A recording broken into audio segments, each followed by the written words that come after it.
नमस्कार गावाल्यांनो, विषय वेगळा यूट्यूब चॅनलमध्ये तुमचं हार्दिक स्वागत असं. तर म्हणजे आजचा विषय असा की आमच्या कुटुंबाची बऱ्याच वर्षाची एक इच्छा होती बावडी मारूची, आणि ती शक्य होत नव्हती. काही ना काही अडथळे येत होते.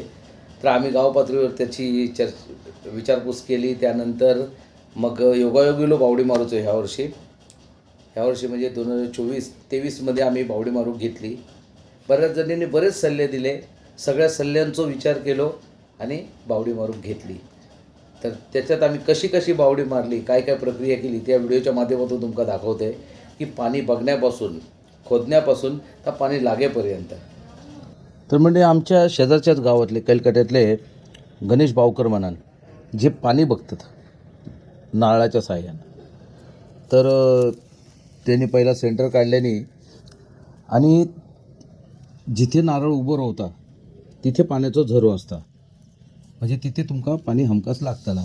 मग त्या चारी दिशेने फिरून त्याच ठिकाणी दाखवले का त्या बावडीचा सेंटर होता तुमचा.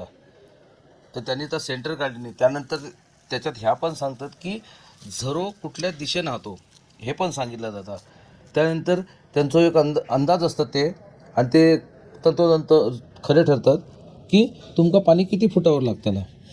तर ह्या सगळ्या त्यांनी गणित आमका जुळवून दिल्याने. आणि त्यानंतर पण आणखी एक पुढे परीक्षा ते घेतात. ती म्हणजे कशी की त्यांनी जे बघितलेलं पाणी असा त्या ठिकाणावर जो सेंटर काढून देतात त्या ठिकाणावर नारळ ठेवतात, त्याच्यावर तवो उलटं ठेवतात आणि त्याच्यावर एक माणूस उभं करतात आणि तो तवो आपोआप फिरता. कोण माणूस त्याला फिरवणार नाही. त्याच्यावर उभं राहिल्यानंतर तो तवो आपोआप फिरता. म्हणजे काहीतरी त्याच्यात असा तथ्य. आणि खरोखर आमका या गोष्टीचा अनुभव येलो. आम्ही पण पहिले म्हणत होतो यार कसा या असा होता काय, असा होईत काय. पण आम्ही ज्यावेळी प्रत्यक्ष ती गोष्ट अनुभवली त्या वक्त आमका विश्वास पटलो.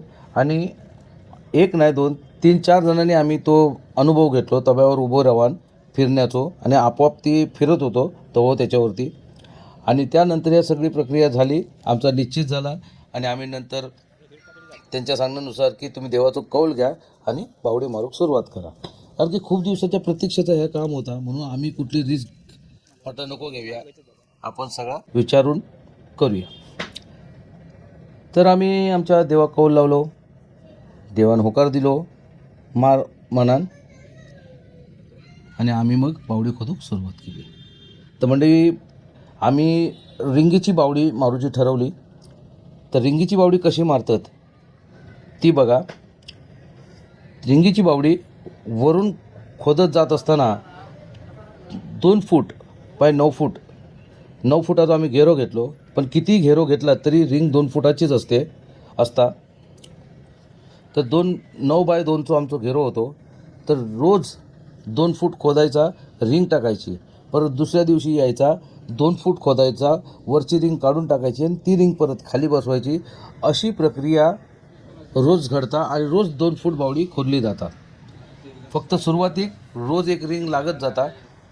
पटकन काम होता 4-5 रिंगपर्यंत, म्हणजे 5 रिंग म्हणजे 10 फूटपर्यंत. त्यानंतर पाणी लागलं की नंतर काम थोडं स्लो होतं, कारण की पाणी लागत जाता, पाणी काढूच असता, चिखल असता, माती जड होता. तर अशा प्रक्रियेत ते मजूर काम करायचे.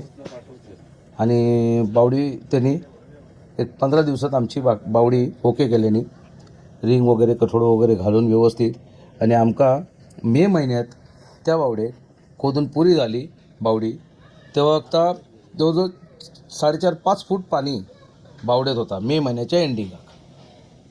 आणि आता फुल भरलेली या बावडी, म्हणजे काठोकाठ ओव्हरफ्लो झाली. म्हणजे पाण्याची जागा, म्हणजे त्यांनी जा पाणी बघलं नाही नारळाच्या साह्यानं आणि सगळ्याची परीक्षा करून तर दिल्याने करून पाण्याचा शोध तो परफेक्ट झालो. आणि आमची 25 ते 30 वर्षाची प्रतीक्षा संपली पाण्याची. तर मंडळी, व्हिडिओ कसं वाटलो हे मग कमेंट करून नक्की कळवा. आणि तुम्ही जर बावडी मारला असात किंवा मारूची असतात भविष्यात तर ते हे व्हिडिओ तुमका कामाक येत. चिऱ्याची बावडी थोडी महाग पडता, वेळ पण जाता, कारण की ती पुरी खोदूची असता आणि नंतर मग ती बांधत येऊची असता. आपल्याकडे तेवढं वेळ नव्हतो, त्यामुळे आम्ही झटपट हे उरकला आणि पाणी खूप गावला मुबलक. आणि आम्ही त्यात खुश असावं. आमचं खूप वर्षाचं स्वप्न पूर्ण झाला. म्हटलं तुमचे शेअर करूया. धन्यवाद. कमेंट करा नक्की. व्हिडिओ आवडलं तर लाईक करा, शेअर करा आणि सबस्क्राईब नक्की करा मंडळीनो. बरं वाटत नका. तुमचा अनुभव पण नक्की कळवा.